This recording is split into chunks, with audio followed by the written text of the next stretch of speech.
third event of April's Poetry Month in Limerick 2024.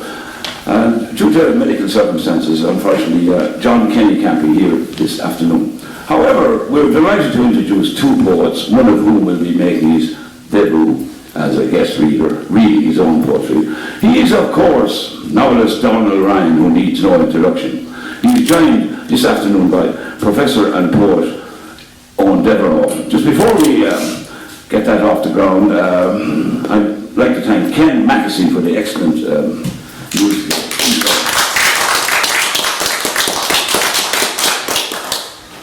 And now, the man who put all this together, well, he supplied the paper. Dominic Taylor. Good, Tom. I just want to say a few words about April's Poetry Month and the work of the Limerick Writer Centre. First of all, as Tom said, Jon Kenny is ill and can't be with us this afternoon, but I'm sure all of you will join with me in wishing him a speedy recovery. It's hard to believe that our April is Poetry Month in Limerick Festival has been going now since 2013, but with a gap of 2 years because of the COVID pandemic.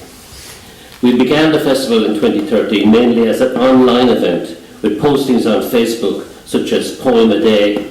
We had one live event, an open mic and a poetry trail. Since then, we seem to have lost the run of ourselves, expanding it year after year into a month-long series of events. At the end of every April, I say to myself, that's it, that's the last year of it. And I'm sure I'm going to say it again this year. However, as the months tick on, new ideas, new energy emerge, and we once again begin to plan for April. As Tom said, this is the third event of this April, and we're delighted to have someone of the calibre of Donal Ryan and Eoin Devereux reading.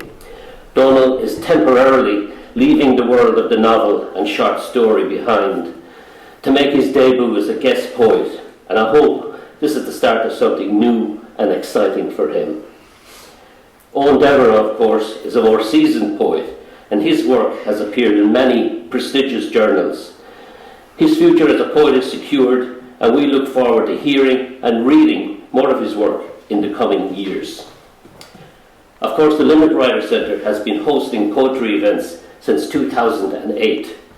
Our approach to writing and reading of poetry is very much based on what John Millington Synge said about poetry, that it should come from the clay and soil of our communities. In other words, it should connect with the people and places it comes from. I believe that probably the most important contribution we are making to the culture of literature in Limerick is through our community publishing. Only last Friday night, we launched our 170th title. Now, this is not a numbers game, but it's a real record of a time and a place of what people feel so strongly about that they write it down. This record would by and large be lost to future generations if publishers like us didn't preserve these utterances in book form.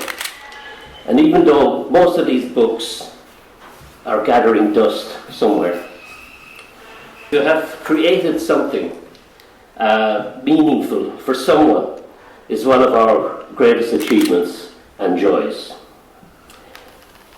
And I know that probably none of the 170 authors that we published will even achieve a tenth of the popularity and fame of our guest tonight, but that really doesn't matter that much.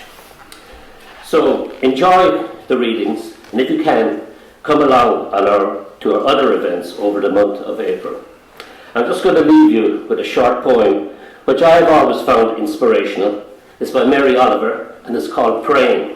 And I believe that is what, in essence, anyone who attempts to write poetry or prose does. Praying by Mary Oliver. It doesn't have to be a blue iris. It could be a weed in a vacant lot or a few small stones. Just pay attention. Then patch a few words together and don't try to make them elaborate.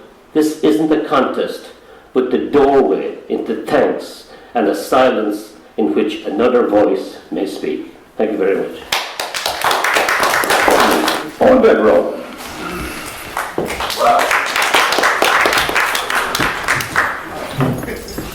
Thanks, Tom and Dom.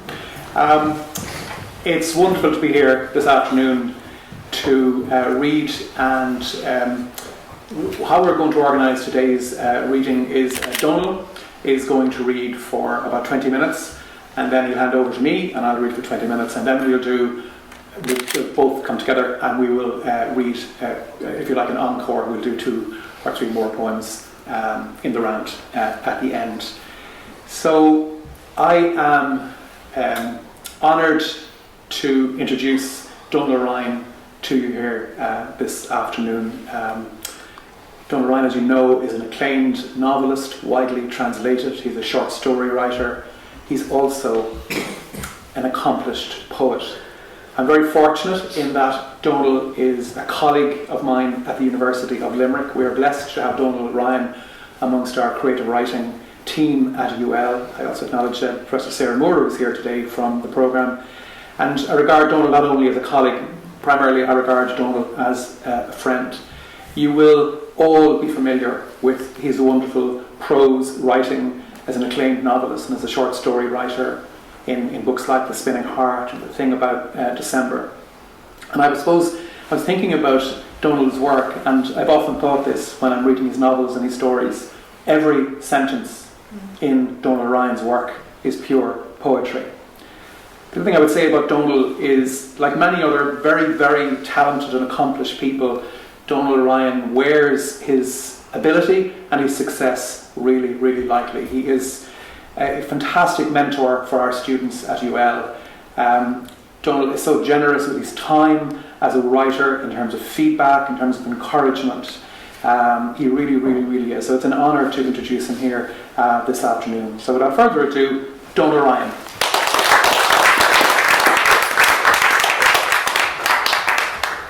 Thanks a million, Eoin. So, terrified now actually. I was okay coming in, and now I'm suddenly very nervous. And thanks so much, Dominic. It really is an honour to be here, and I'm not a poet, so I'm masquerading, pretending. And really, I've made several mistakes already. I wore a light blue shirt, mistake. I wore a slim fit shirt. I'm neither light blue nor slim by nature, so those 2 things were wrong. So I'm going to call on my colleagues Emily Cullen and my former colleague and friend Mary O'Malley to start me off and finish me off. So I'm going to read a poem called Imposter Syndrome by Emily Cullen. Just quite apt for the situation. Imposter Syndrome. She thinks it's stowed in a hat box somewhere at the bottom of her wardrobe, or shoved in with dusty pairs of shoes beneath the bed. She thought she caught it glinting from that chest in the shed where the decorations live. She used to be able to access it any time. Now she needs to forage, fuddle around, sort through stuff, shuffle things about before she can uncover what she could once easily summon. Believe in yourself, they tell her. You've got it in spades. Occasionally, passing a mirror, she glimpses a promise, potential for greatness she could harness, but more often than not, it fluctuates, elusive. It might be inside that old jewellery casket in the attic, among her tangled chains and broken strands of gems, waiting to be repaired. Gems, not germs, obviously. She'll go up now for a rummage. Thanks to Emily Cullen for that. And it's great to read other poets' work. I remember once in New York I read a poem by Martin Dyer from his collection Maiden Names, which everyone should read. Another former UL writer in residence.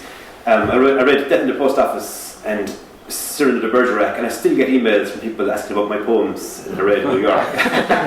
And all that evening after I read them, people going, "Oh my God, Donal, your poems are so beautiful." And I just said, "Thanks very much." Why not? So, now comes the masquerade. Okay. So my dear mother, Anne Ryan, died a year ago on Friday, so I wrote a poem about her called Carnival Week. Carnival Week, 1986, from my mum. That Carnival Week, we went all 5 nights, fervently and devotedly, as though it were a novena, like the one that we had in Nenagh, with the African priest, when everyone went the first night just to get a look at him, and then went all week, caught in an epidemic of love. He met his end in a crash shortly after he left us, somewhere up country, hardening our hearts against our fellow Midlanders, with their dark, crooked roads, their God-forsaken bogholes of parishes. Why had he to be sacrificed on a mission to nourish their miserable souls? But that week, that carnival week, oh, the fun of it, the ball pool, and the bumpers and the rifles that smelt oily and real, their cold weight in my hands. I learned that week that I was a good shot, that my sister was a demon for the waltzers, and that our mother would spend her whole month's children's allowance on 5 blazing, frantic hours of neon joy, an endless week of 10-pence coins of love. I wrote a poem about how I used to walk, and still do actually, I suppose, because I never changed my walk. But I had a nickname in Nenagh when I was young, Donny Walk, which wasn't that bad as a nickname to go. And there were 2 girls who were about a year younger than me who followed me around going, Donny Walk! And it was fine, they were nice girls. And I think it was something to do with maybe a bit of a crush or something. It was never vindictive or mean. So I wrote a poem about, kind of inspired by that. If I can find it. Oh yeah. Actually, walking is very strange. When you have to walk anywhere like this in a high pressure situation, like from my chair up to here, and you're aware of your walk, it gets very hard. And I've been asked a few times to walk on camera, like I had to do it down on the riverbank last year for RT, and they said, okay, Donal, just walk along with the camera. And I became very, very aware of my legs and how I walk. And it became really hard to actually walk. And I remember watching myself going, my walk's ridiculous, because I was thinking about everything he said. And then once again he said, and now you run, because I was really there. And that was real torture. So this is called Future Legs. Go easy, say my legs. Go back now, please, and sit the way we like to on the couch. Stretch us straight and indolent across the hardwood to the mat and give us peace. Or attach us to the foolish, younger you, the one that believed in separation of the powers of goodness and badness, who didn't know that knights underneath their metal masks can dwell in shades of night and never feel the warming light of God's new dawn. Give us back to him, and let him go to primary school on giant hairy legs, quads ripped, ropey calves defined from countless miles run breathless through rain and sun and fog. Let us go kick bullies and balls with his skinny torso perched above us, outsized over long limbs. Let him know nothing. Let him have his future legs, but let him go without his future knowledge, knowing just the grip and spring of new muscle hard won. Actually, Emily, who I mentioned earlier, she is an amazing teacher, and she gave us 2 prompts once. I sat in on some of her seminars in UL, and 2 of the prompts were, I am surprised and I remember. And she asked us to write poems based on those prompts in about 10 minutes in class. And I couldn't believe it was possible, but it was. So I'll read 2 of them because I was actually quite proud of what I could do in 10 minutes in poetry, and not being a poet, anything I wrote looked vaguely like a poem I was proud of. And it's great to have the childish pride in what you do. You know, when you do something as a child and you go, oh, that's lovely, I'm delighted with myself. You know, we lose that joy in our perceived achievements as we get older. So I was delighted with myself. But always too shy, of course, to even tell Emily that I'd done them, you know, it was pretty cool, and then I hadn't done the exercise at all, and I really had. So this is I'm surprised. I'm surprised by the cleanness of the headlights in my car, now that I've scrubbed them with a cheap solution I thought would never work. For once, the snake oil did a thing the snake oil salesman said it would. Maybe my luck will hold, and the potion that promises to flush my catalytic converter will work as promised too. And the bottle of pale green pills that the blue-eyed woman said will shrink my mother's tumours will prove to be more than a hill of wind, a warm breeze breathed across the numbers of my credit card. And this one is called I Remember. And this is the first time I've read this actually, so it could be probably is terrible in fairness. I remember standing on the outside edge of the curb until my ankles strained and waiting to see how much pain I could bear as the day's light moved through the leaves of the cherry blossom and splashed along the sides of my father's rusty car. Not much, I'd say. From this remove, the level is hard to quantify, or impossible. Like the sports person asked, how much does this victory mean? What answer can be given that makes any sense? Everything. A lot. No one will ever say nothing, the truest answer of all. Oh yeah, this poem is about a bully I once knew that I was very fond of. I don't know what it is about bullies. They seem to be attracted to me, and not always just for bullying. I was always able to handle it, but they tended to be quite open around me, and I was always fascinated by the act of bullying and the way bullies thought about the world and themselves, and the huge contradictions and paradoxes that bullies have to dwell inside in order to be bullies. So this is called Jugger Jones, names changed to protect the innocent and guilty, of course. We had great names for bullies, and everyone knew them, but I can't say them here because they were all really offensive. Not to the people at the time, they are now, looking back. So this is called Jugger Jones, about one of my favourite bullies of all time. Jugger Jones walked tall and proud along the riverbank and through the town. His feet were always slightly splayed, his arms held out wide to make him look bigger. His mother was a trucker, not small, rigid things filled with flowers or boxes of groceries, but great, road-chewing Arctics, with cargoes of oil, blocks, beef, juggernauts, hence the nickname. And his father was a thief who used to be a typewriter salesman, until progress put an end to that. His pitted skin was strangely sallow for a boy with two pale parents. Jugger Jones asked me once if he could kiss me. I said no, I wasn't gay. He said neither was he. He just wanted to see what it was like to kiss something ugly.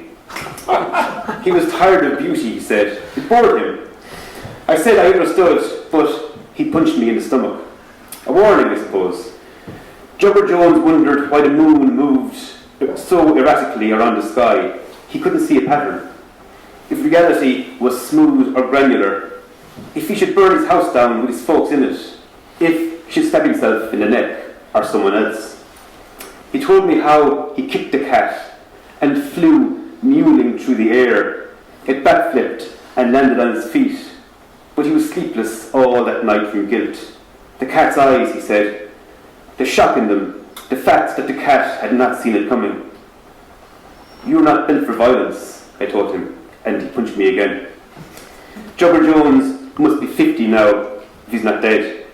It matters to me that he's alive and happy, and I don't know exactly why. I wrote a poem once in a swimming pool in Castletroy Park Hotel, and I kind of feel bad because the people in it, I suppose, will be readily identifiable, so if you know them, you know them. And when I was composing the poem in my head, I was being regaled with stories by a man whose stories I didn't want to hear. And I just wanted to swim, and I was getting cold and bored and felt like drowning myself, but in the end I just wrote the poem.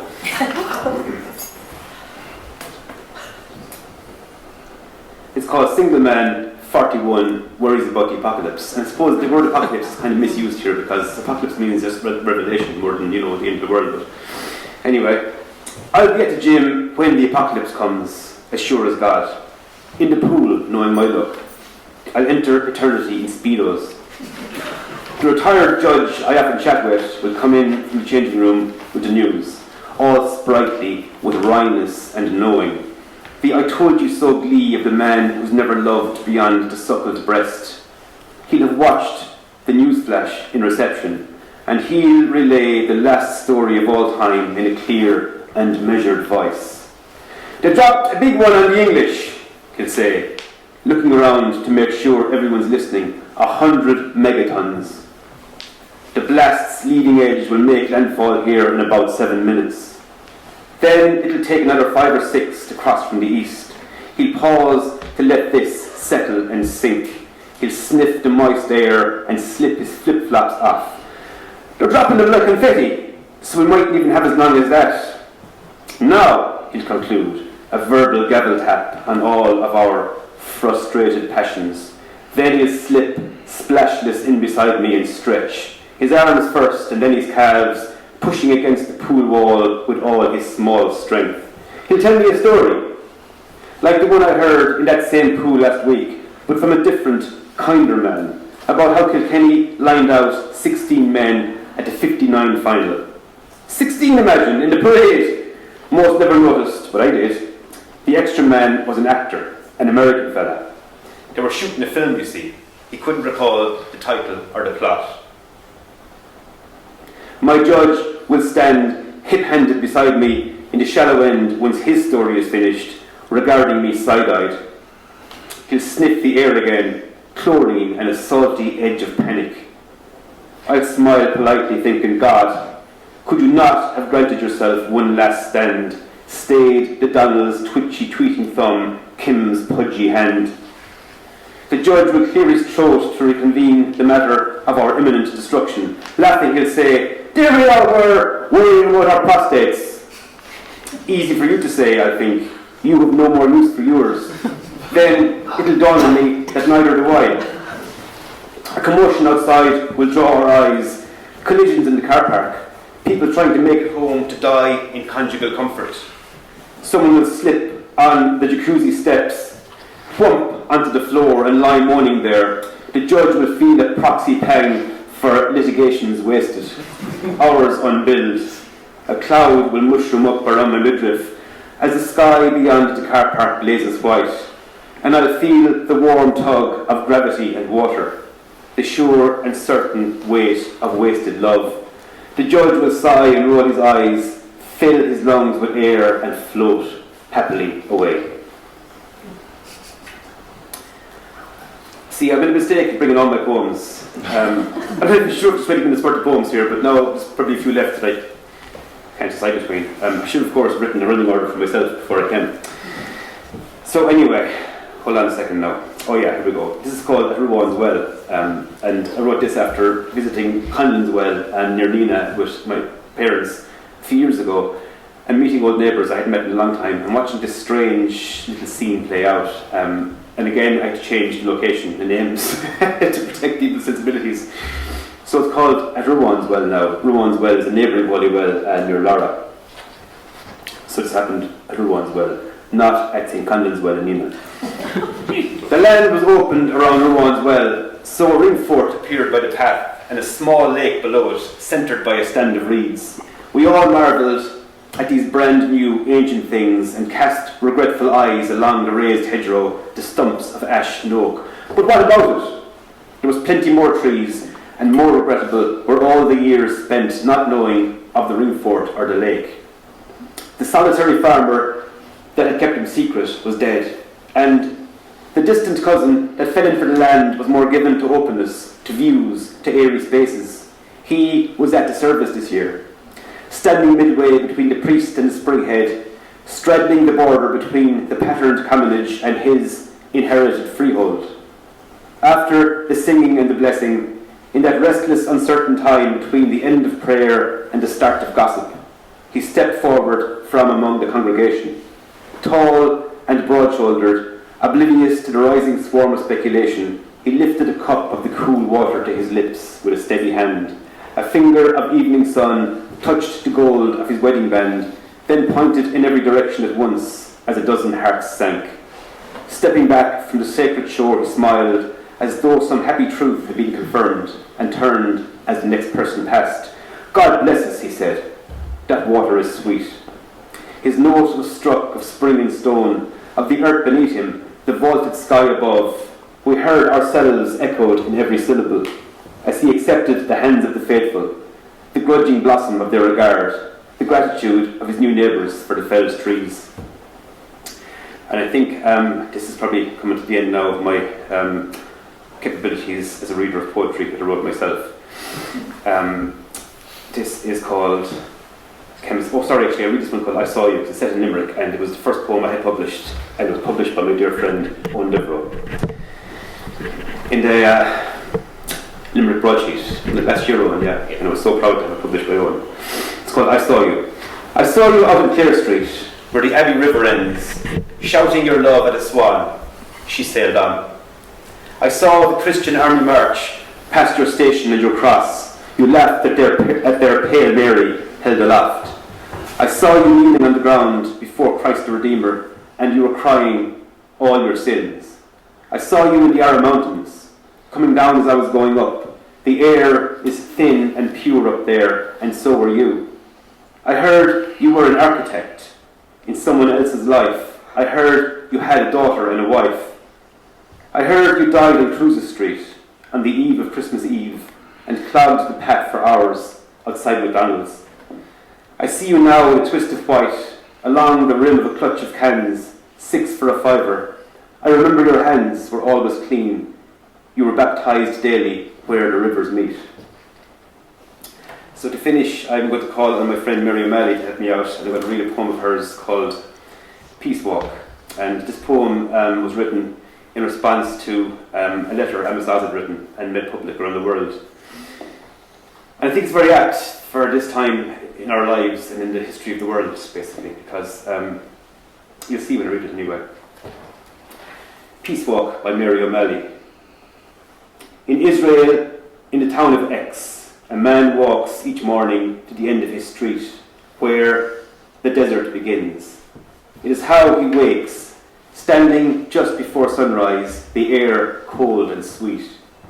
He does this to feel the dark and gather his calm for the talk he must have with his neighbour, a retired colonel who sees the next Holocaust slam in from every direction, and for the day's labour. He also walks after sunset and stops outside to listen to a nocturne played well by a young girl.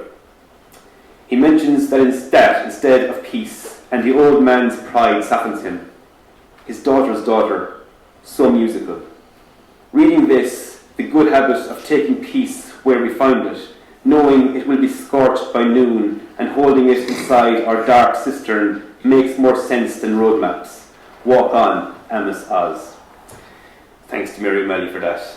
Mary is a dear friend. She's an activist, a Republican, a poet, and just an all-round beautiful person, and committed, avowed pacifist, which we all have to be. I think we have to remember, especially in places like this, Limerick is broadly a working class city. To ordinary working people, it's our obligation to refuse to take up arms against each other, no matter who tells us that's the right thing to do. It never ever is. We all know that, of course. And this knowledge, of course, is very close to the heart of my friend and colleague, Eoin Devereux. When Anne-Marie and I lived in Castletroy first, we used to speculate about this debonair, dashing-looking fellow who passed our estate on a vintage bicycle every day, who he might be, with his really cool haircut and just air of general coolness about him. And a few years later I found out this was the famous Eoin Devereux. And I'm very proud now to say that Eoin is my mentor and inspirer and dear friend. And so it gives me great pleasure to introduce Eoin Devereux. Thanks, Donal. Being of the sort of rock and roll school, I did do a set list. My wife was laughing at me, saying, "What in the name of Jesus are you doing?" It's an honour to read here today, and I'm struck by something as I came in the door to the coach house. When the Cranberries played their last tour, they were playing with some members of the Symphony Orchestra, and their second last gig was in the Bord Gáis Energy Theatre in Dublin. I was at that gig, and then there was one further show in the UK, and then Dolores was ill and couldn't play, but they rehearsed in this room, and I have a real sense today of Dolores and the Cranberries. They're literally the reverberations of the Cranberries in this very room. So I'm going to read some poems today, some I've published and some brand new, and I'm going to start with a new poem called Pravda, and it's going to be published at the end of this month. And it's a poem I worked, it's not one of those ones that came kind of magically from the Holy Spirit or kind of descended upon me or whatever. It's a poem I worked at, and in fact the finished version is a shorter version of what I had been working on. But there is a kind of a peculiar backstory to the poem. The poem is about Sean Burke, the Limerick man who sprang the spy George Blake. And about 25 years ago, I had a hardback copy of the book, The Springing of George Blake. And that was a remarkable book. Sean Burke wrote that book and made a lot of money and drank a lot of the money and gave a lot of the money away. And it was a very interesting figure in Limerick in the 1970s. I gave that book away about 25 years ago, and it was gone. And I read it and digested it and kind of forgotten about it. I was in Galway in November, and I was in a bookstore called Bell Book and Candle near the Crane Bar on the Sea Road. And there was a hardback edition of The Springing of George Blake, €3. So I put it into the bag and paid for it, brought it home to Limerick, turned the fly leaf, and what did I see inside? My code for my pass card, my banker's pass card from about 1992, 1993. And I was going, where did this book go for the last 25 years that it's ended up coming back? So I read that book over Christmas, and it gave rise to a new poem, which is about Sean Burke's life. Pravda. My cousin Desmond, a versifier, worked for Ezra Pound.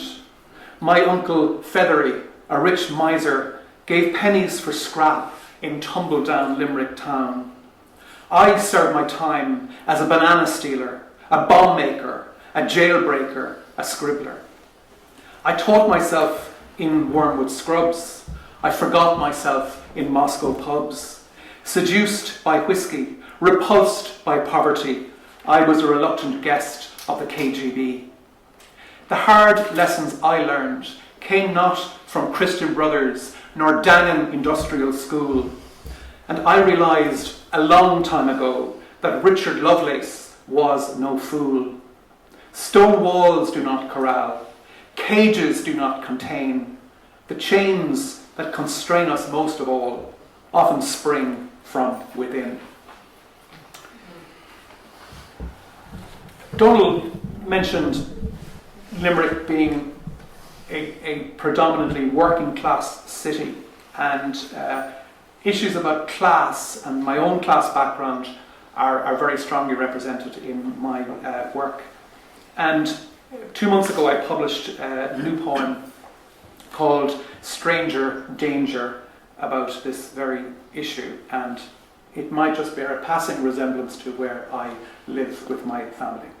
Stranger Danger. The post-school run chat drifts across the pristine avenue of this much sought after estate. It's the kind of place where the residents colour coordinate their designer wax jackets and Wellingtons before rolling out the correct wheelie bins every other Monday night. It's the type of place where golf widows dream Valium dreams and children are reared by Spanish or Brazilian au pairs. It's the sort of place where the inhabitants share fear-struck WhatsApp chatter about strangers in their midst. It doesn't matter who they are. Tarmacadam purveyors, window cleaners, gardeners, line sellers, hoodie wearers, travellers, asylum seekers, white van men. Someone is sure to message. All I know is they are not from around here. So, another new poem, which will be published on the 15th of April in a zine, a print zine, and obviously an electronic version as well, called Limerick Writers for Palestine.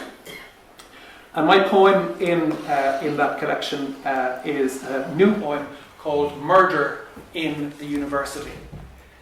And I think I obviously work in the university sector, and it is shameful that the Irish university sector, as a collection of universities, have remained silent on the genocide in Gaza. And many of us have been pushing for presidents and for heads of universities to make a collective statement about the demolition of the educational system, about the murder of children and women and men. And there has been silence, apart from University of Galway, who made a statement a couple of weeks ago, but no other university has spoken out about Gaza. And I think it's very telling, and this poem is not about Gaza, but it's about what is happening to universities. Murder in the university. In a memo to the campus community, the Chancellor declared there will be a blanket ban on poetry. The Department of Sociology will no longer teach Weber's iron cage of bureaucracy. Going forward, class will not be discussed in class. All students will be referred to as customers. Lectures will be replaced by learning encounters. All tutorials will be commercially sponsored. Tweeted, tenured professors will be sacked and rehired in a new academic gig economy. A committee for the regulation of all policies, or CRAP for short, will meet bi-monthly. A sunset task force of industry stakeholders will be convened. This will ensure, he said, agility and flexibility. After all, profit has to be our sole priority. Somewhere between teaching about repetition on the Fall's first LP and the 90 yeses in Molly Bloom's soliloquy, a new order murdered the university. So, I am going to read a poem which I published in the Irish Times in, God help us, 2017, 2018, and it's called The Bodhi Tree. And The Bodhi Tree is about, it's about a lot of things, but it's a poem about my father-in-law, a man called Paddy Hanamy, who appears in the poem as a man called Paddy Brazo. His mother's name was Paddy Brazo, or his mother's name was Brazo. So he appears in the poem as Paddy Brazo, and the poem literally tells a story about a hazel tree that began to grow unannounced in our front garden. So a bird, perhaps, dropped the fruit, the seed, and the tree grew, and it grew, and my father looked after the tree. And of course, hazel trees, as we know from Celtic mythology and lots of other kinds of mythology, hazel trees have magical powers. So this hazel tree became the Bodhi tree in this poem. The Bodhi tree.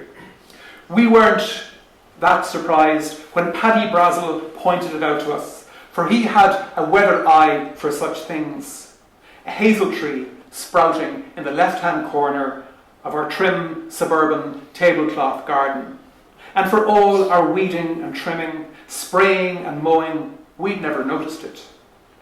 Paddy knew how to read clouds, why a clamour of rooks would sweep the evening air, how there'd be a hard winter where the best wild mushrooms were. He minded our tree as if it were his own. In early spring, he hurled its new catkins. In summer, he peered through the green cloaked branches to see if the house sparrows had fashioned a home. In autumn, he harvested its tanned fruits one by one. He knew that we live just once, that there is no such thing as heaven, that we all return to the earth to begin the cycle again.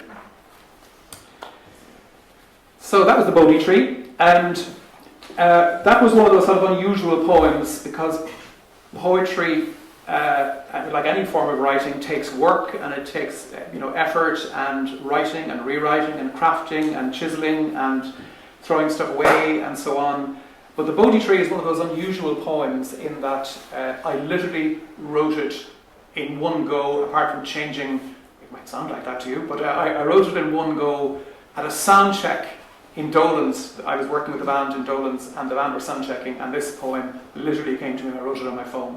And I often think it's an exception to what I do, because normally you're writing and slaving and chiseling and doing all the things that writers do. But it's occasionally you will get inspiration like that, and it's something quite magical. And in one sense, I don't want to think about it too much, because it's interesting in itself.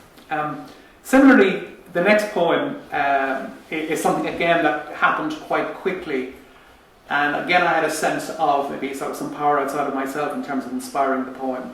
I'm from Kennedy Park in Limerick, about 1.5 miles from here, and before Kennedy Park was built in the mid-1960s, the field and the land was known as the Bull Field. The land was owned by the Psychiatric Hospital St. Joseph's, and indeed a feature of my childhood going up and down the Roxborough Road, going to school in Sexton Street, certainly in the 1970s, were of these men, and it was always men being brought on the back of a tractor to work on the mental hospital farm. And they are the men who inspired this poem. So I suppose the context was my mum died, and I had the job, like many of us have, of clearing out the house and moving on in terms of life and so on. And it was in this context, I was literally filling a skip when this poem came to me.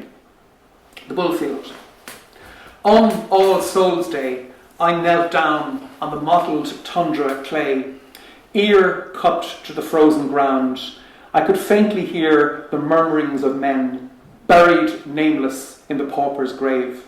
Simple men like Francie Murphy and Brendan Plunkett, let out for the day to belly crawl over damp drills, hand picking potatoes, greyhound cabbage, carrots, turnips, mangels. It takes a lot of work to feed a hospital. In the Bullfield, I see Matty Keane and Pa O'Brien, able-bodied innocents, chopping wood or ricking turf, thrown the odd players or woodbine as payment for their toil. In the Bullfield, I see tormented men like Jim Sullivan and Dinny Ryan, fattening pigs with sour milk and potato skins, slopping out greeny brown scutter from their pens. I see them all and somehow cannot deny them. Men who were dumped in silence at first light from the back of a blue Ford tractor, exchanging their labour for bed and board in the madhouse named after the patron saint of workers. So one of the men who appears in the Bullfield came back to me a few times in other poems, and his name is Francie Murphy. And Francie appears in that poem as one of a list of characters, but I've written a number of poems about Francie, imagining what his life might have been like. And so this is Francie Murphy. It was published in the Stony Thursday book a number of years ago. Francie Murphy. Early spring, butter-palmed Francie Murphy, aged 54, breaks solid ground. Using his father's gravel-sharpened spade, he slices sods, loam, heavy clay. Just 8 inches down, he unearths the scraggy remains of an angry young man in a hurry. Midsummer, green-kneed Francie Murphy culls bottle blonde scotchgrass, rhubarb dock leaves, blow-in weeds, foot-tall electric nettles, bottle green rushes, dandelions, ragworth, nodding thistles. In the luxuriant lazy beds, egged on by the rotting fronds of spring-tide seaweed, Francie Murphy plays God, choosing which leggy seedlings to kill with his bare-knuckled hands. Late autumn, stout-bellied from his marriage to porter, Francie Murphy wears his mother's size 7 rushers, taking treacle steps over 19.5 damp acres, small fields reclaimed by his father's father, each of them named as you would a newly baptized child. He plucks the dregs of blackberries, haws and hazelnuts from brazen hedges, already hoary with mildew, frost and puka spit. In the grey light of the hardest of winters, just 3 weeks short from reaching half a century plus 5, Francie Murphy stands by the oxblood barn door. A cincture of rope secures his 3 coats as he stews on the bones of his life with no one but a mongrel bitch for company. I also write very happy poems as well. So that was Francie Murphy. Class, as I say, is a recurring theme in the work. And weekend before last, I performed a video version of this poem, which I published in 2022 initially, as part of a festival of working class writers in the UK and USA last Saturday week. And the poem is called Penny Boy. And my mother, I've talked about my mother in my readings, and my dad for that matter, but my mother had some great phrases, and if you were complaining about someone, I don't mind that fella, he's only a penny boy. Don't be getting upset about him. But I love that phrase, and it gave rise to a poem about, I suppose, my own experience with class. Penny boy. At first, My untutored, lazy eye didn't even register the many clues scattered all over the greasy streets of this pig town. From the wrong side of the tracks, we were shunted from the very start. Our final destinations preordained by Christian brothers who routed us to trades, labouring or the boat. Classes called after saints, harbingers of our final destinations. Patricks, Gerards, Nessons, Kevins, Malachys, Senhams. It was Big Jim and Johnny Rotten who helped me unpick the code. My class honoured the patron saint of the falsely accused. But that didn't stop the dandruff and chalk-flecked teachers promising to follow our careers through ANCO, or better still, the courts. There were further hints beyond the high walls of the school. Fragrant Laurel Hill girls, the well-turned-out daughters of the new moneyed, who wouldn't dream of telling their mothers precisely where we hailed from. Or the mohair-suited manager who turned down my softly spoken job application in the Harrods of Limerick, saying they couldn't have the likes of me knocking around the finest emporium in town. And for all the guff about doctors and dockers singing from the one hymn sheet, the great and the decent indelibly marked us like the children of Cain. The stain placed upon us was far deeper than an Indian ink dot. We were forever judged by estate, by street and accent. So I'll read one more and then I'll invite Donal back and we'll read a couple of more each. My father, Eamon, was a fitter by trade. He worked here in the cement factory, but he was from Enniscorthy in Wexford. And his father and his uncle were bicycle makers. So there was a Devereux bicycle company that made Devereux bicycles, and bicycles appear a lot in a lot of my writing, in all sorts of ways. And I'm called after my grandfather. He was Eugene Owen. He was an Eoin Devereux as well, a Eugene sometimes. And last year I published a poem in the centenary of commemorations poetry jukebox. One appeared here near the park, but my one was in Galway. It happened to be that the poem was broadcast or published, we're going to call it, in Galway. It's a lovely kind of machine where you literally come along and you press a button on this pole and you can hear the poem, in that setting. And it's a really interesting use of poetry in a public space. So this is a poem that I submitted to that, and it's called Revolutions, and it's written from the perspective of a bicycle. So it's the story of a bicycle and the people around it. Revolutions. Liam Doyle bought me from Eugene Devereux, cycle agent Enniscorthy, for 5 shillings a week on the Never Never. By trade a miller, I transported him at sunrise to Davis's dusty flour mills and wheeled him home in the evenings to Lower Irish Street via a thirsty detour. I was chained to the railings while he met his friends at Billy Stamp's fine establishment in Market Square. Some 5 years later, it was a small repair job, a slight tear on my Brooks saddle that reunited the cycle agent and miller. Devereux recruited Doyle to the Wexford A Company of the Irish Volunteers. In April 1916, I played my part in the 4-day revolution, ferrying grub to the Athenaeum, carrying ammunition to the men who took over Dodo Roach's castle, and the women on the stumpy windmill on Vinegar Hill. I escorted my young owner to patrol Scarrawalsh, Ferns, Oilgate, Ballycarney, and with word of surrender back to his home in Irish Street, Enniscorthy. Thank you. So I'm going to invite Donal back and we will read maybe 2 more pieces each before we finish. Donal? Well, haiku's done wrong. You see words right away. Sofa. The single man sits on his sofa from Smith's and thinks about kissing, how he misses it. And this is called Laminate. doesn't even remotely resemble like it was very laminate the floor is. He doesn't like it.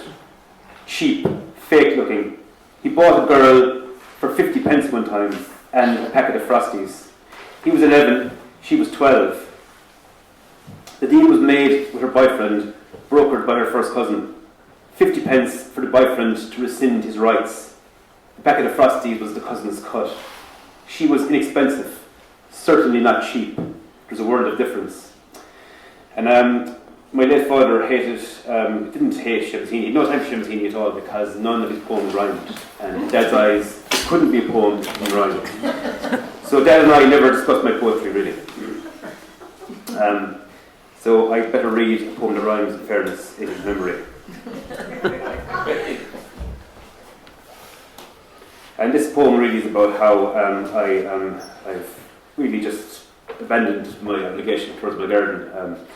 Dad is a great gardener. It's called Winter Garden. That I neglect my garden is a lie. Abandoned it is closer to the truth. My free times for my little girl and boy, reserved for them the last blush of my youth, and not some stupid plant with thorny stalks, who'll need fine-tuned degrees of sun and rain, will dwell among the nettles and the docks, while flowers bloom and die and bloom again. They don't need me to tell them how to be. They know to drink the rain and face the sun.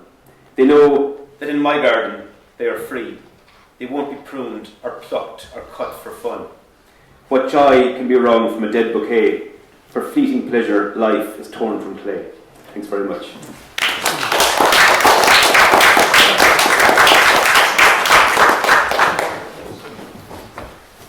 So I'll finish with two poems, one published and one that hasn't seen the light of day yet. So you're going to be the first people to hear the second poem. So I mentioned Big Jim. I mentioned Jim Kenny in the poem Penny Boy, and many of you will know I've spoken about Jim and spoken about his life and his contribution to the culture of Limerick City, in culture in the broadest sense of the term, of Limerick City.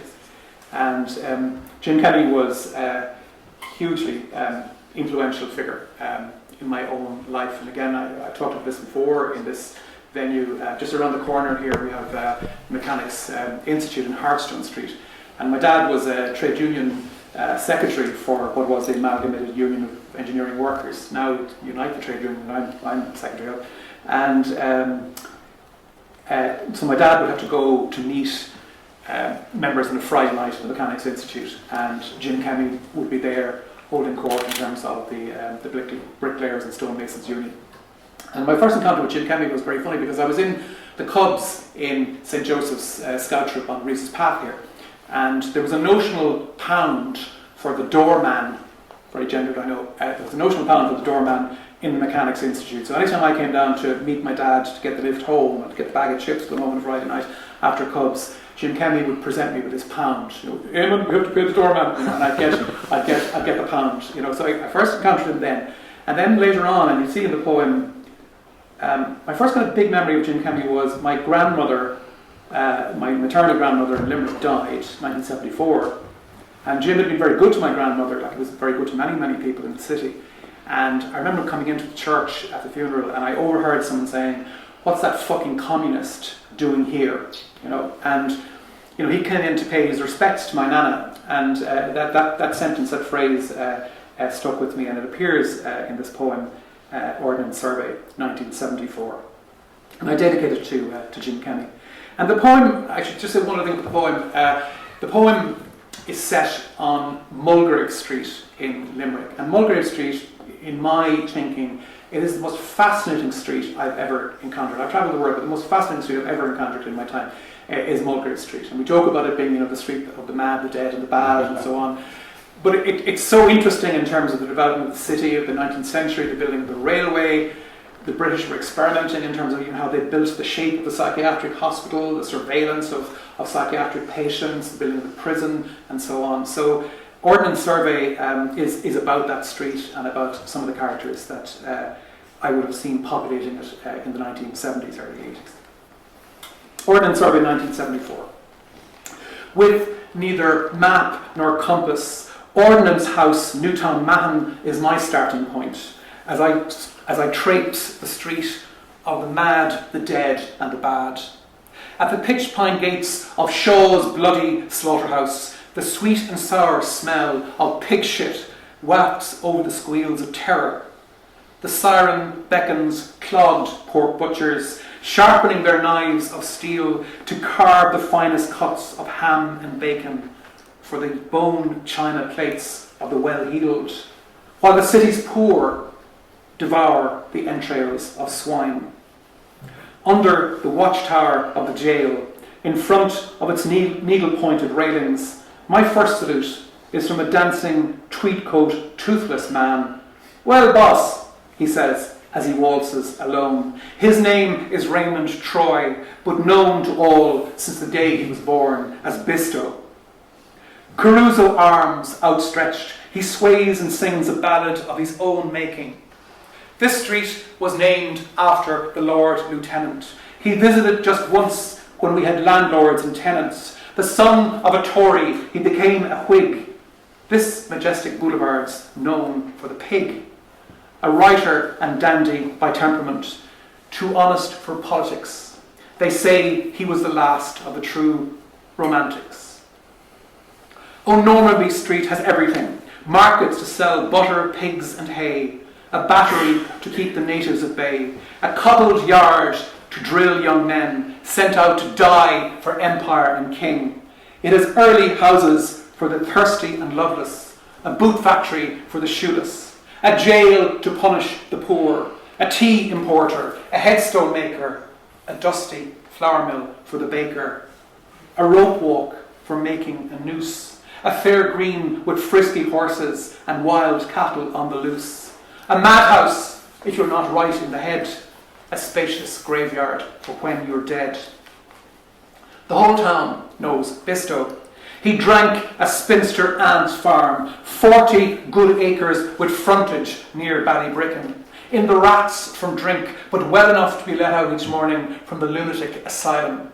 In his surgeon's hands, the singing, waltzing Pierrot clenches a crumpled paper twist to cargo coins of silver and copper when he heads to Mousy Delaney, the blind huckster.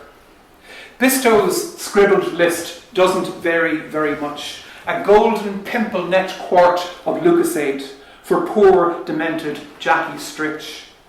A few loose players for Mad Mary. The Examiner for Father Tom Tracy. A bar of fries for Jimmy Morrissey. Hair clips and rouge for Michael the lady. When his errands are complete, Bisto will return to Joseph's, where straitjacketed time is counted by the asylum's four-faced clock. The days of ice-cold baths are long gone, banished like the all-seeing eyes of the governor's panopticon. In these more enlightened days, the tormented are treated with wonder drugs, talk therapy and ECT. I continue my stroll, nodding at a few more familiar faces, broken men and women whose countenances are marked out with the crow's feet of poverty. I pass the gaunt Victorian villas on the left-hand side of the street. Boru House is my next stop, constructed in 1880 AD, a lofty red-bricked house built for a horse dealer with notions. Just last week, an obituary in the Times of London revealed that his famous writer-daughter was sadly deceased. 200 yards up the street, just across from the pike, the fair green wall is beginning to crumble. White hand-painted words boldly proclaim, "Kenny for the council." I first heard of Big Jim at my grandmother's funeral. Under a black mantilla, a pillar of the community asked, "What's that fucking communist doing here?" The solid stonemason stayed at the back of the cathedral, quietly paying his respects. I crossed the Fork Road, continuing on my way. My quarry this August morning is to find the final resting place of Ellen Sharkey. Aged 53 in 1855, Ellen was the very first to be placed under the stony, loamy soil at Spittleland, location 90A. For 6 years, the wealthy of the town refused to be buried alongside the poor, starving and demented. This was finally resolved by creating separate quarters for the poor and the quality. Who says death has no hierarchy? Thank you.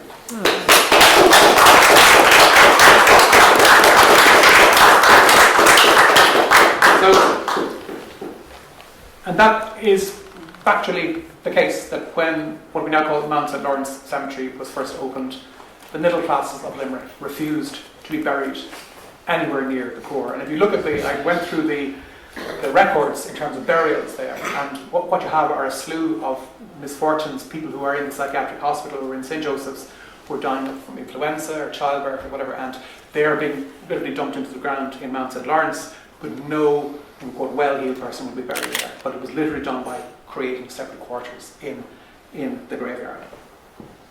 So I'm going to finish with what I hope is a funny poem. It's dark, but it's also funny, and I've never read it before. And it's all about a middle-aged man in IKEA. Last winter, during a haze of Nordic depression, his wife suggested a day trip to IKEA. It would, she said, take him out of himself. Now, that's a phrase he's never really understood, even though some consider him to be very well read. Thermos flasks filled, egg and spring onion sandwiches, a choice of white or brown, grease-proofed, packed in case of a breakdown. His wife did the driving, and after carefully parking up in the car park underground between the allotted lines, he was quickly conscripted into the IKEA family. The middle-aged man dutifully followed the rules. He sold his soul for roll mop herrings, dam cake, Swedish meatballs, cardboard rye bread smeared with lingonberry jam. It was over a second cup of coffee and a delicate chal bun when he realised that René Descartes had got it wrong. In proving our existence, he should of course have written, I consume, therefore I am. This stark realisation aside, the middle-aged man followed the arrows, clearly marked on the floor. Having queued and bought all around them, he and his wife packed the ample boot of their electrically charged Bowie blue SUV. Heading for home, his beloved did the driving, staying well within the speed limits. Decades of marriage had taught him that she's that kind of woman. 1 week later, for it took him exactly that amount of time to recover, he set himself a tiny task each day, assembling the off-white flat-pack furniture using only a pencil, butcher's twine and a cheap screwdriver. Days turned into weeks, November into December, down on his hands and knees, decoding the hieroglyphic instructions with the utmost of care. It was when he was about to put together one last chair, he realised that the forgetting was in the doing was in the forgetting. Thank you.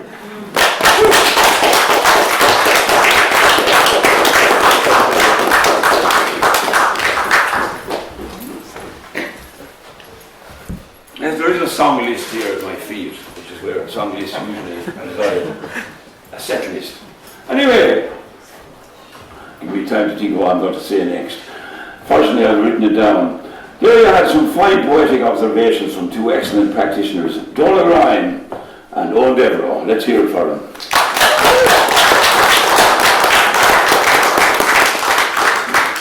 I have to say, Eoin alluded to a frightening virus, some of which emanates from similar institutions that he works for. I'm talking about political correctness, my friends. It stalks the land. But anyway, that's enough about a forthcoming American election. You have to be subtle here. I don't want to be sued by the Doonbeg kid. Okay, enough contention. At this time, our suffering CEO directs my directs me to direct your attention to the book table, and there you have some of the 170 titles from the Limerick Writers' Centre. In the name of God, buy some of them, otherwise Dominic won't be able to afford another slate for his Bohan. Gormagriv and Slálib.